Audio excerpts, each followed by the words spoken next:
Chapitre 6. L'effet des pensées sur la paix.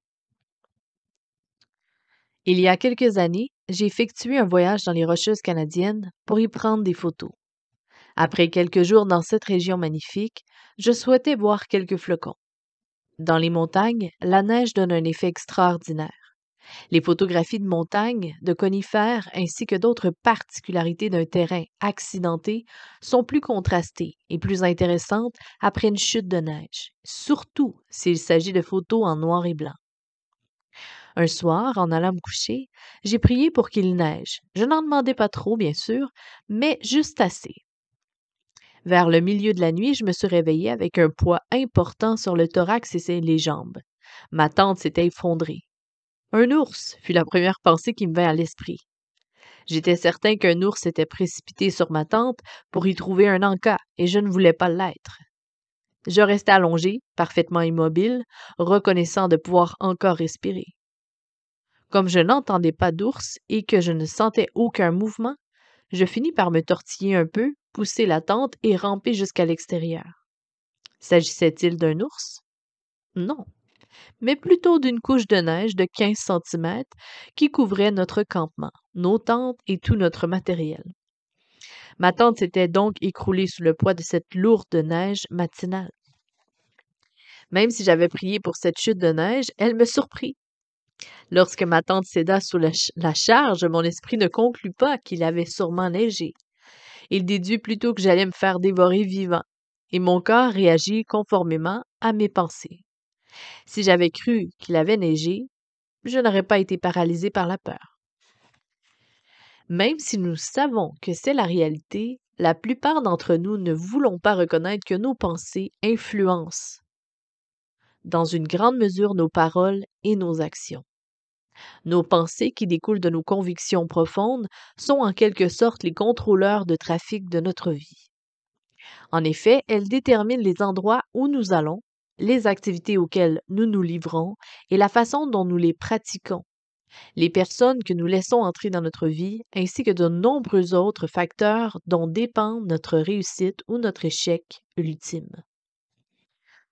Votre façon de voir les gens peut aussi prédisposer la manière dont vous les traiterez, et votre perception des situations deviennent la manière dont vous y réagissez. Les choses auxquelles vous attachez de l'importance deviennent vos priorités. Elles orientent votre planification hebdomadaire, votre horaire de la journée, ainsi que vos plans et vos objectifs. Prenez la décision de changer votre façon de penser. La plupart des gens ne sont pas ce qu'ils croient être. Leur perception d'eux-mêmes est exagérée, erronée ou négative. Humainement, nous tendons vers l'orgueil, l'erreur, une faible estime de soi ou une combinaison de ces défauts. Notre perception de nous-mêmes est souvent faussée par l'auto-justification, les désirs égoïstes et l'influence des gens de notre entourage. Bien des personnes ont une vie difficile, semblable à du béton. Tout y est mélangé et extrêmement dur. Elles ont acquis un méli-mélo de bonnes et de mauvaises pensées qu'elles confondent avec leurs désirs charnels et elles endurcissent leur cœur à tout changement spirituel. La parole de Dieu les qualifie de peuple au cou raide et de personnes au cœur de pierre. Elles s'entêtent à vivre selon leurs propres règles et leurs pulsions, sans se préoccuper des blessures qu'elles infligent aux autres et sans se soucier le moins du monde de la volonté de Dieu. Non, la plupart d'entre nous ne sommes pas ceux que nous croyons être. Nos pensées sont marquées de cicatrices et doivent être transformées. Comment puis-je affirmer cela? Je sais que c'est la réalité, puisque les nombreuses personnes que j'ai côtoyées dans ma vie, ainsi que la parole de Dieu, me l'ont appris. La Bible nous appelle à renouveler notre intelligence, c'est-à-dire à la changer, échanger nos vieilles perceptions, opinions, idées, croyances et attitudes centrées sur nous-mêmes contre de nouvelles que Dieu fait croître en nous. La majorité des croyants matures affirmeront qu'ils nourrissent cette nouvelle façon de penser à la lecture régulière et à la méditation des Écritures. Les disciples de Christ sont exhortés à ne pas se conformer au siècle présent, mais à être transformés par le renouvellement de l'intelligence, afin de discerner la volonté de Dieu, ce qui est bon, agréable et parfait. Romains 12, verset 2. Le renouvellement de notre intelligence entraîne un changement dans l'expression de notre pensée et dans notre comportement. Puis nos relations avec les autres en sont transformées, et à son tour, notre entourage immédiat en bénéficie. Tout débute dans notre esprit, avec ce que nous choisissons de penser et ce sur quoi nous décidons de nous attarder. Cette catégorie de pensées qui anéantissent la paix.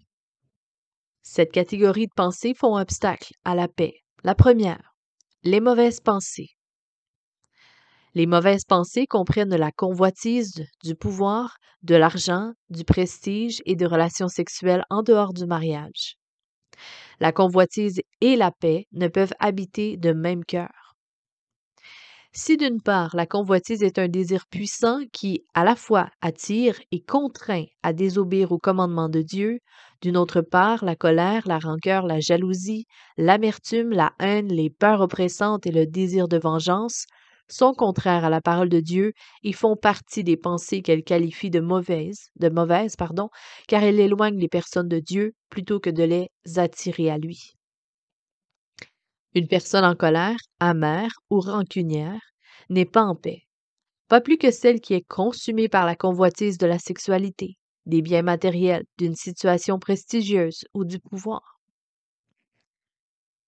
Un cœur plein de haine et de vengeance, tout comme un esprit cupide et envieux, ne peut être rempli de paix. Une personne pleine de préjugés, qui refuse de reconnaître ses torts, même devant une preuve accablante, ne peut connaître la paix.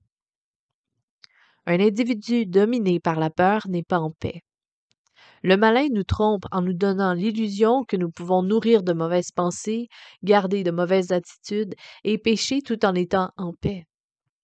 En réalité, nous ne pouvons jouir de la paix tant que nous n'affrontons pas nos pensées, que nous ne les confessons pas à Dieu pour être pardonnés et que nous ne faisons pas confiance au Saint-Esprit pour qu'il les transforme afin qu'elles soient positives et conformes à sa volonté.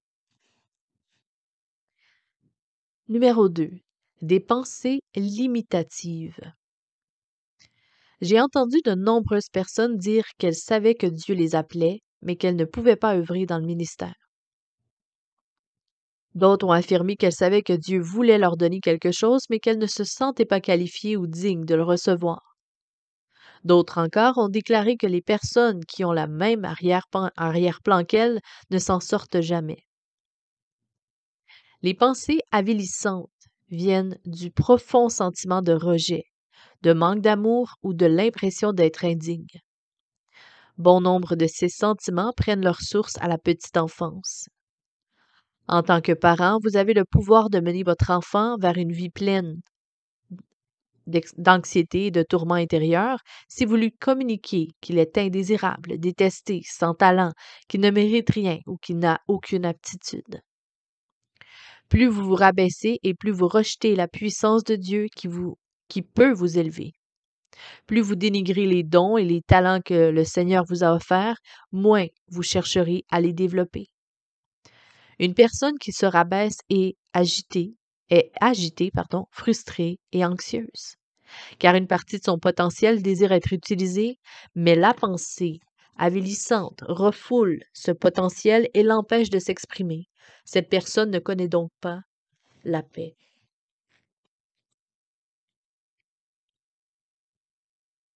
Troisième, les pensées fausses. Parfois, nous ne pensons pas correctement, car nous sommes ignorants.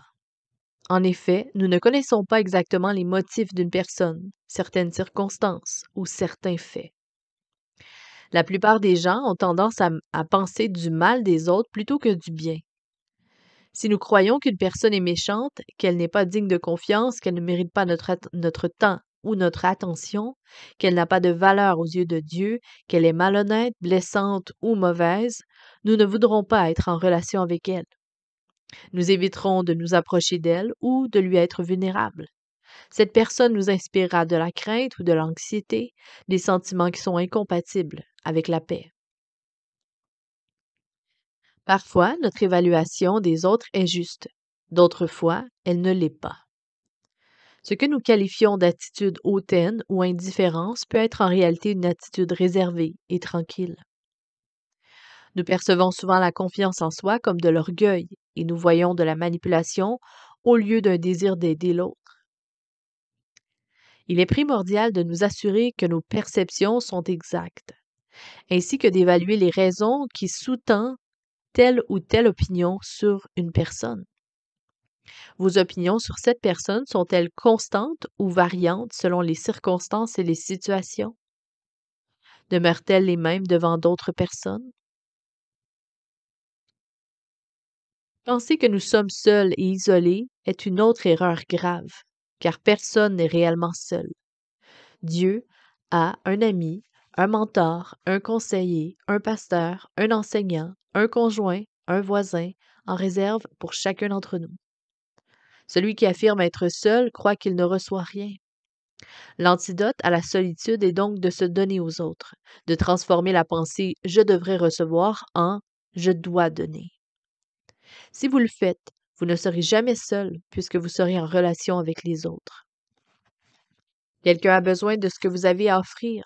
Votre oreille attentive, vos sages conseils, votre aide, vos prières ferventes ou simplement votre présence. Trouvez ou donnez et vous ne serez pas seul. Vous y trouverez probablement l'ami que Dieu a pour vous, que ce soit le bénéficiaire de votre aide ou un donateur comme vous. Fausse pensée à propos de Dieu. Malheureusement, de nombreuses personnes pensent du mal de Dieu et non du bien. J'ai précédemment mentionné des mauvaises perceptions déplorables au sujet de Dieu. J'y reviens pour insister sur leur folie. Dans ma vie, j'ai entendu maintes et maintes personnes blâmer Dieu pour des tragédies, des catastrophes ou la perte d'un être cher. Pourtant, Dieu n'envoie pas de tragédie dans la vie de personne, c'est l'œuvre de l'ennemi de notre âme. Blâmer Dieu pour ce qui a mal tourné dans notre vie, dont les injustices, les sévices, les préjudices que nous avons subis, c'est refuser de lui faire confiance. Pourtant, la confiance en Dieu est au cœur de la paix. Prenez quelques instants pour imaginer un bébé ou un jeune enfant qui dort paisiblement ou qui est resté éveillé calmement dans les bras de sa mère. Ce bébé fait totalement confiance à sa mère et se sent en sécurité dans ses bras. Et c'est pour cette raison qu'il est paisible. Par contre, si l'enfant est dans les bras d'un inconnu, d'une personne qu'il ne connaît pas et à qui il ne fait pas confiance, il sera agité, grognon et anxieux. Il se mettra probablement à pleurer et ne sera pas en paix. Ce même principe s'applique à nous. Toute pensée qui réduit notre confiance en Dieu nous rend anxieux. Fausse pensée au sujet de la parole de Dieu. Bien des gens ont de faux concepts à propos de la Bible. Ils imaginent en effet qu'elle n'est pas exacte, qu'elle n'est pas la parole de Dieu, qu'elle ne s'applique pas à de nos jours ou qu'elle n'a rien à voir avec leur vie quotidienne. Et tout cela est faux. Toute personne qui met en doute l'exactitude ou la véracité de la parole de Dieu ne possède pas les fondements nécessaires pour recevoir la paix que Dieu offre. En effet, sans la Bible, nous n'avons aucune base pour faire confiance à Dieu, ni pour recevoir son pardon, ni pour connaître avec certitude ce qui est bien et de ce qui est mal.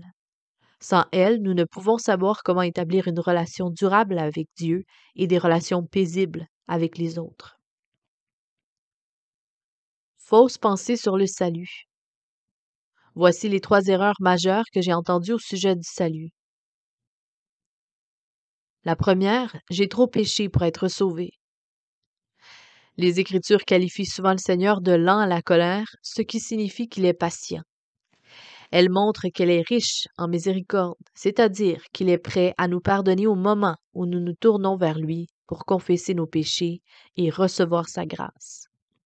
Depuis la fondation du monde, Dieu désire que nous recevions Jésus comme notre Sauveur et que nous vivions avec lui pour l'éternité. Numéro 2. J'ai commis le péché impardonnable. Le fait même que vous vous demandiez si vous avez commis le péché impardonnable indique que vous n'en êtes pas coupable. En effet, les gens qui l'ont commis ont rejeté Dieu, et à un tel point qu'ils n'ont absolument pas le désir de le connaître ou d'être en relation avec lui. Ils ont complètement évacué Dieu de leur conscience et n'ont pas de conscience. Et je doute fort que ce soit votre cas, puisque vous lisez le présent livre. Troisièmement, je suis sauvé, mais j'ai peur de perdre mon salut. La Bible nous dit que l'esprit des personnes qui ont reçu Jésus comme leur sauveur est né de nouveau. Comme elles sont nées par le Saint-Esprit, elles ne peuvent revenir en arrière, car le Saint-Esprit les a scellées. Elles sont enfants de Dieu pour toujours. Personne ne peut faire quoi que ce soit qui puisse déceler ce que Dieu a scellé. Amen. Vous pouvez négliger votre discipline spirituelle et vous pouvez vous éloigner de Dieu et ne plus avoir une relation étroite avec lui. Vous pouvez être indifférent au coup de coude du Saint-Esprit et réaliser vos désirs iniques.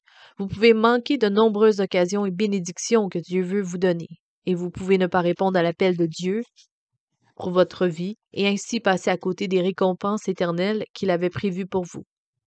Mais je crois que vous ne pouvez pas revenir sur votre salut. Les personnes qui ont réellement reçu Jésus-Christ comme sauveur voudront le connaître davantage, lui obéir, le suivre et devenir matures dans leur foi. Au lieu de vous tourmenter à propos de votre salut, demandez-vous si vous avez complètement cédé votre vie au Seigneur. Si vous vous posez cette question, alors vous lui appartenez pour toujours. La conviction que vous ressentez au fond de votre cœur ne vise pas votre salut, mais votre relation avec Dieu. Le Saint-Esprit vous convainc de retourner à Christ et de vous rapprocher davantage de votre Seigneur. Ces trois erreurs majeures à propos du salut peuvent vous troubler, car elles affaiblissent les fondements de votre foi. Au contraire, croire la vérité au sujet de Dieu et du pardon qu'il donne produit la paix. Fausse pensée à propos de l'Église. Si l'idée que vous n'avez pas besoin d'être en communion avec d'autres croyants vous vient à l'esprit, vous vous isolerez, vous vous éloignerez d'une amitié véritable, vous perdrez des occasions pour exercer vos dons spirituels et bénéficier du ministère des autres. Puis, vous vous sentirez très probablement étouffé, seul ou spirituellement déconnecté. Vous pouvez aussi vous sentir rejeté, détesté, indésirable ou étranger aux autres.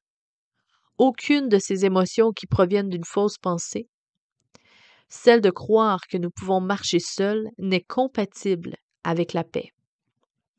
Dieu a fait de son peuple un corps pour que nous soyons en communion et pour que nous prenions soin les uns des autres. Vous pouvez aller lire dans Romains 12, versets 3 à 13, 1 Corinthiens 12, versets 4 à 11, Hébreux 10, verset 25. Numéro 4. Les pensées irréalistes. Imaginez que je vous dise que je veux quitter le pastorat et devenir spécialiste des fusées d'ici 5 ans. Je ne pourrais jamais émettre un énoncé plus irréaliste que celui-là. Chaque fois que nous nous fixons un but qui implique d'immenses efforts, une frustration intense, des échecs répétés ou la manipulation des autres, nous visons un objectif irréaliste. Cela ne fait pas partie du spectre des aptitudes et des talents que Dieu nous a donnés et il est hors du plan de Dieu pour notre vie. Je ne dis pas que la réalisation de nos buts ne requiert pas d'efforts, d'instruction, d'expérience et de développement de nos habiletés. Au contraire, ces facteurs sont indispensables à l'accomplissement de tout objectif valable. Les aptitudes et les talents que Dieu nous a donnés ne sont pas à pleine maturité et nous avons la responsabilité devant Dieu de les affûter et de les parfaire à l'usage. Par contre, c'est tout à fait différent de tenter de devenir chanteur d'opéra si on est incapable de chanter, d'entreprendre une carrière de gymnaste à l'âge de 30 ans, avec 1,82 mètres de grandeur et de gros os, de désirer être conservateur d'une galerie d'art tout en étant daltonien, de choisir de devenir comptable si on est nul en mathématiques, et se lancer en soins infirmiers si on n'aime pas être en compagnie de malades et autres. Se fixer ainsi des objectifs irréalistes, c'est inviter l'anxiété, la frustration et l'agitation à s'installer en soi. Toute idée qui s'oppose au plan de Dieu pour notre vie, pour votre vie, à ses commandements ou au salut qu'il offre n'est pas fondée sur la réalité, mais elle repose sur une faille. Elle agitera votre esprit et en chassera la paix. Dieu ne vous communiquera jamais d'idées irréalistes. Vraisemblablement impossible et irréaliste ne sont pas synonymes. Vous vous dites peut-être que le Seigneur vous pousse à atteindre un objectif qui vous semble impossible, et c'est fort possible. Le Seigneur peut vous mettre au défi de vous lancer dans un projet apparemment impossible, mais il ne vous mènera pas vers une utopie. Les objectifs, entre guillemets, impossibles que le Seigneur place devant nous correspondent aux talents et aux aptitudes dont il nous a dotés. Nous ne pouvons les atteindre que par la foi, car ces buts ont une dimension spirituelle. Seul Dieu peut en agencer toutes les pièces, lui seul a la puissance de faire en sorte que la semence du temps, de l'effort et des habiletés greffées à cet objectif porte du fruit. Il y a un certain nombre d'années, j'ai entendu un homme qui avait deux rêves. Premièrement, il désirait acquérir une assez grande superficie de terre agricole. Il n'y avait qu'un problème. Ce terrain manquait d'eau pour produire des récoltes assez fructueuses pour régler les versements hypothécaires. Et deuxièmement, il voulait donner 1 million de dollars pour une période de 20 ans, pour que l'œuvre et le message du Seigneur soient répandus dans le monde. Ces objectifs étaient-ils irréalistes? Non. L'homme cultivait déjà plusieurs centaines d'acres. Il avait grandi dans une famille de cultivateurs. Il avait travaillé la terre toute sa vie et savait comment rendre la terre productive. Par ailleurs, il donnait fidèlement ses dîmes et ses offrandes. En effet, il offrait déjà près de 20 000 dollars par année à l'Église.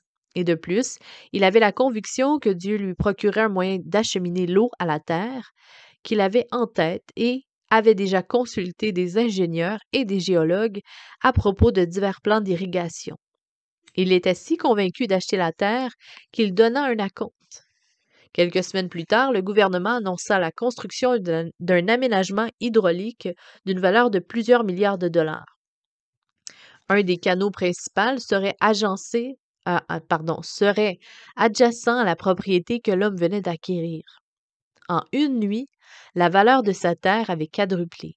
Il en vendit quelques centaines d'acres au prix fort, ce qui lui permit d'exploiter la terre et d'y planter des semences très rentables.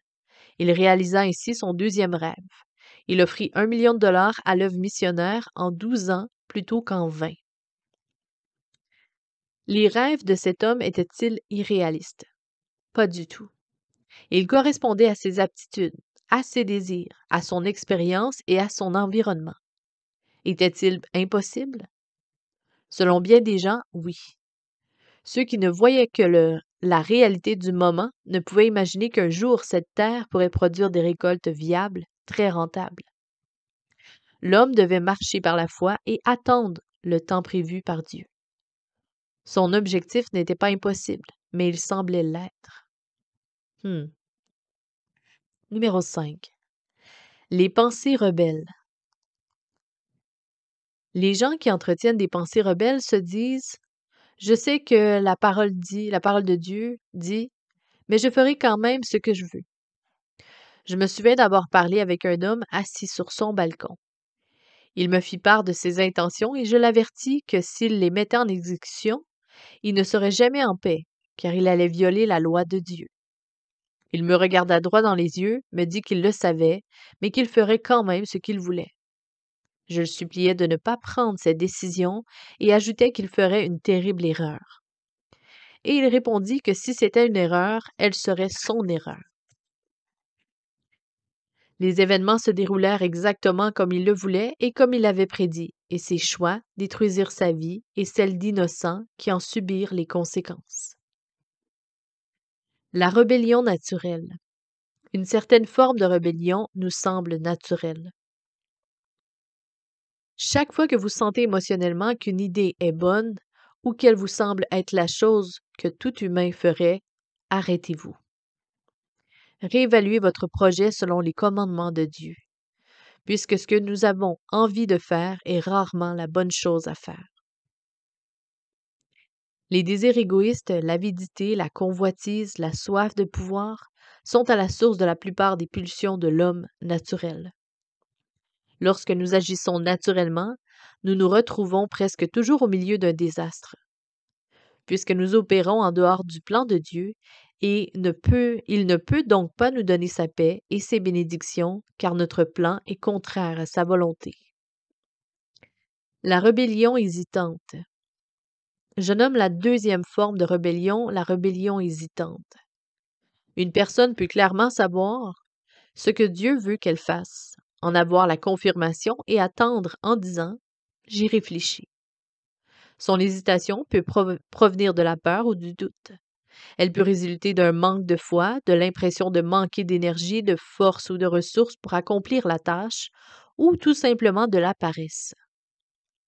Parfois, la personne ne veut pas faire l'effort nécessaire pour quitter sa zone de confort et relever le défi. Elle se rebelle donc en croyant connaître mieux que Dieu le moment approprié d'agir. Elle se dit qu'elle fera ce que Dieu lui demande quand elle le voudra et non quand lui le veut. L'exception. La troisième forme de rébellion s'exprime de la façon suivante. Seigneur, je te cède toute ma vie sauf ce domaine. L'exception, le domaine que nous voulons garder, est l'expression de la rébellion.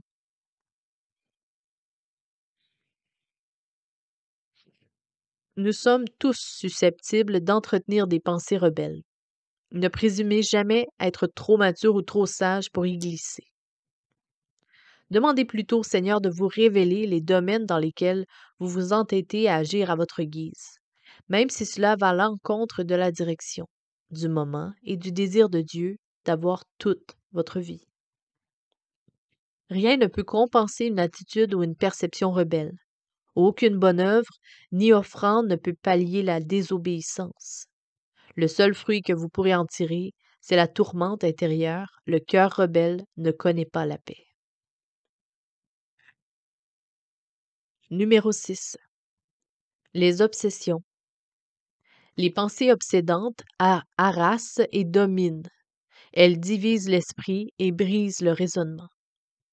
Une personne obsédée ne peut se concentrer que sur une chose, atteindre l'objectif visé ou posséder l'objet désiré. Un désir de vengeance peut être obsédant. En effet, une personne peut vouloir se venger au point de mettre de côté ses responsabilités et ses activités normales. Ses paroles et ses actions gravitent autour d'une seule pensée, la vengeance. Toutes ces réflexions convergent vers des représailles, un moyen de faire souffrir son présumé offenseur ou de perturber sa vie. Bon nombre de personnes sont obsédées par leur apparence, les vêtements qu'elles portent, les biens qu'elles possèdent, les autos ou leur maison. Et d'autres encore sont obsédées par le désir de n'être vues en public qu'avec les bonnes personnes. Le caractère obsessif d'une pensée vient en partie de son côté dominateur ou possessif. L'attitude de cœur suivante est la source des obsessions. Je dois avoir ceci. Je dois posséder cela, dominer telle chose, avoir telle chose, vivre telle expérience. Une personne n'est pas en paix quand ce genre de pensée la domine. Les pensées obsédantes conduisent toujours les gens à mettre quelqu'un ou quelque chose au-dessus de leur loyauté envers Dieu. Il est impossible de simultanément s'engager envers Dieu et d'être obsédé. Et les gens qui pensent constamment au travail, dites-vous, les bourreaux de travail peuvent effectivement être obsédés jusqu'à négliger leur vie spirituelle et leur famille. Les obsessions n'engendrent pas une vie équilibrée et ne produisent pas de fruits éternels. Si vous vous rendez compte que vos pensées au sujet du travail accaparent toutes vos réflexions, préoccupez-vous-en. Par exemple, si vous vous apercevez que vous ne songez qu'à votre travail au point où vous ne pouvez jouir de vos vacances, vous êtes obsédé. Demandez à Dieu de vous aider à faire de lui votre centre d'attention de nouveau. Vous ne serez jamais en paix si vous vous laissez dévorer par une obsession. Numéro 7. L'esclavage. L'esclavage de la pensée est une étape plus profonde que l'obsession. Lorsque le raisonnement d'une personne est enchaîné, elle ne peut penser à autre chose même si elle le veut. La plupart des personnes dépendantes ont un raisonnement esclave. Elles ne peuvent s'empêcher de penser à la chose dont elles sont dépendantes. L'alcoolique est toujours en train de planifier sa prochaine consommation et le drogué songe constamment à sa prochaine dose.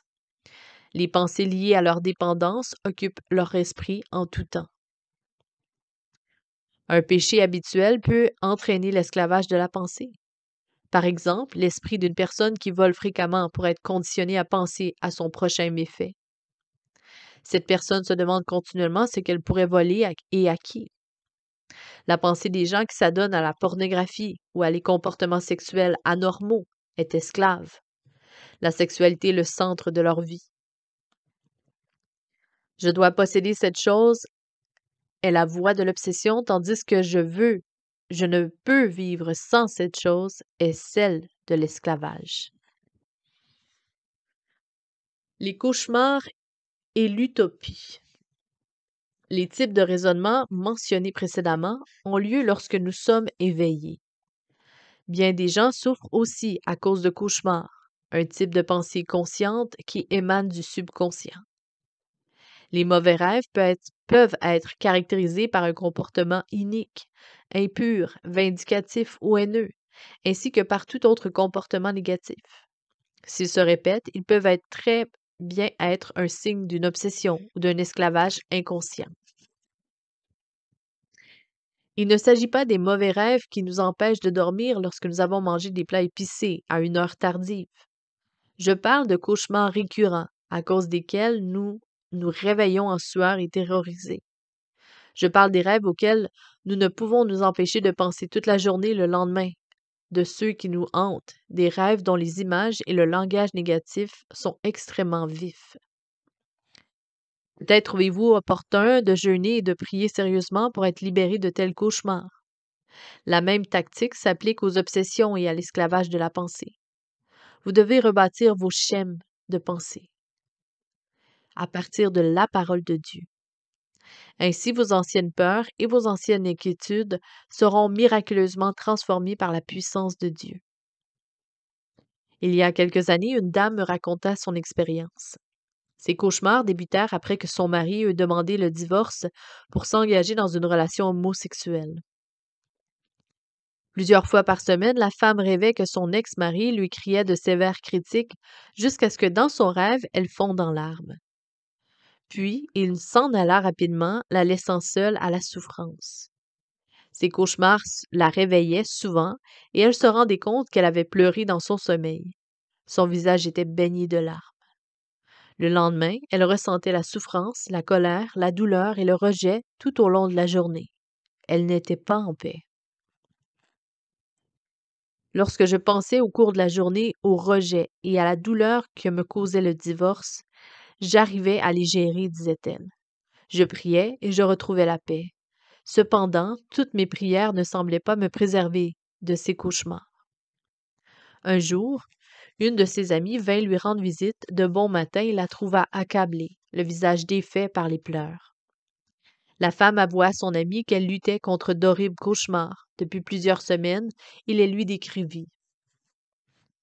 L'amie, qui était pieuse, lui proposa immédiatement de prier, et dans sa prière, elle demanda au Saint-Esprit de délivrer cette femme de son ennemi, de guérir son subconscient et de lui redonner la paix du Seigneur. La dame qui était hantée par les cauchemars me confia qu'elle n'en refit plus après cette prière. Amen. Prier au sujet de nos mauvaises habitudes de pensée avec un ami spirituel qui met sa foi dans la Bible peut nous être extrêmement bénéfique. Nous pouvons aussi avoir besoin de consulter un conseiller chrétien ou un pasteur pour qu'il prie pour notre délivrance. Ne laissons pas le cycle des cauchemars se perpétuer, car nous ne serons pas en paix tant qu'ils ne seront pas brisés. Admettons que Dieu peut attirer notre attention sur un sujet particulier si celui-ci nous empêche de dormir. Demandons à Dieu s'il tente de nous dire quelque chose ou si nous devons faire quelque chose pour avoir la paix d'esprit. Dieu répond précisément à ce type de prière sincère. Les mauvais modes de raisonnement. Un jour, un homme qui m'écoutait expliquer ses pensées improductives s'exclama: J'ai des pensées dans toutes ces catégories. Il était estomaqué. La plupart d'entre nous avons des pensées destructrices de temps à autre. La clé est de ne pas en faire un mode de pensée ou une habitude. Les pensées destructrices, ne doivent pas engendrer des modes de pensée destructeurs. Si nous nous apercevons que nous avons les mêmes pensées encore et toujours, si elles tournent en rond sans fin, nous avons établi un mode de pensée. Comment pouvons-nous neutraliser ces pensées? Il s'agit de céder au Seigneur la clé de notre volonté et de lui dire: Je ne peux changer ma façon de penser, que je sais être contraire à ta parole et à ton plan pour ma vie. Aide-moi. Puis, choisissons délibérément de penser à quelque chose qui est en accord avec la parole de Dieu et avec son plan pour notre vie. Vous vous demandez peut-être comment il est possible de toujours avoir des pensées en accord avec la parole? C'est possible. C'est impossible. À moins de fermer nos yeux, de boucher nos oreilles et de vivre dans une pièce sous vide, afin de ne pas répondre aux perceptions, aux impressions et aux paroles du monde qui nous bombardent continuellement. Cependant, nous sommes capables d'empêcher les images et les impressions négatives de se loger dans notre esprit. Refusons de nous y attarder, de les répéter, de les visualiser sans cesse ou de les nourrir. Cessons de les entretenir. Si vous êtes la cible de critiques ou d'actes méchants, vous pouvez empêcher que des idées au sujet de ces paroles ou de ces actions d'autrui rongent votre cœur. Vous pouvez vous tourner vers Dieu en disant: Père, aide-moi à pardonner à cette personne, à fermer les yeux sur cet incident. Je remets cette personne entre tes mains pour que tu la juges et que tu t'en occupes. Je te livre cet incident car je crois que tu le résoudras en ma faveur. Si vous ne trouvez pas le sommeil à cause d'une parole que vous avez entendue ou d'un événement dont vous avez été témoin, tournez-vous vers le Seigneur. Demandez-lui de l'effacer de votre esprit et de votre cœur, et de vous libérer de cette image ou de cette idée négative, d'éloigner l'ennemi de vous et de vous redonner sa paix. Nous pouvons choisir.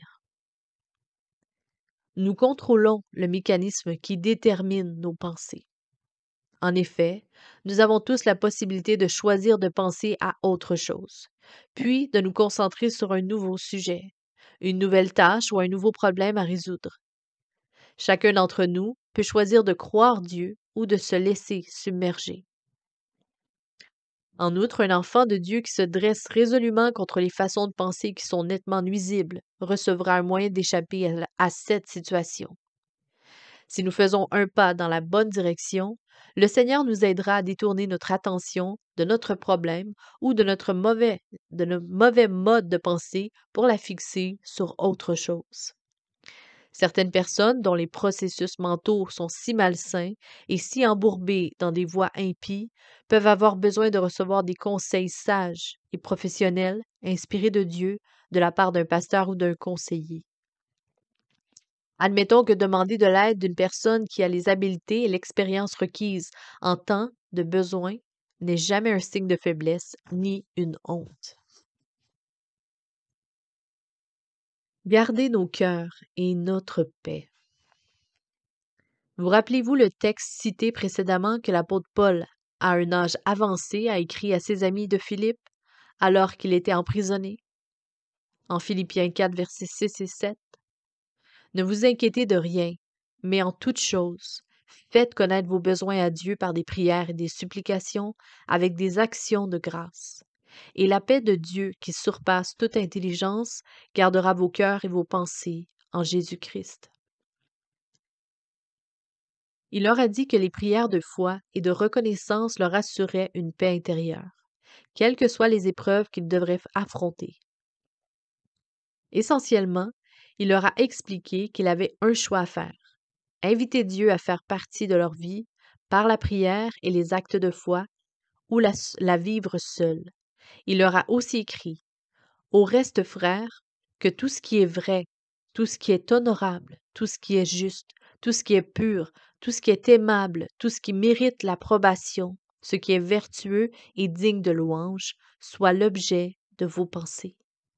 Et Dieu, et le Dieu de paix sera avec vous. Philippiens 4, versets 8 et 9.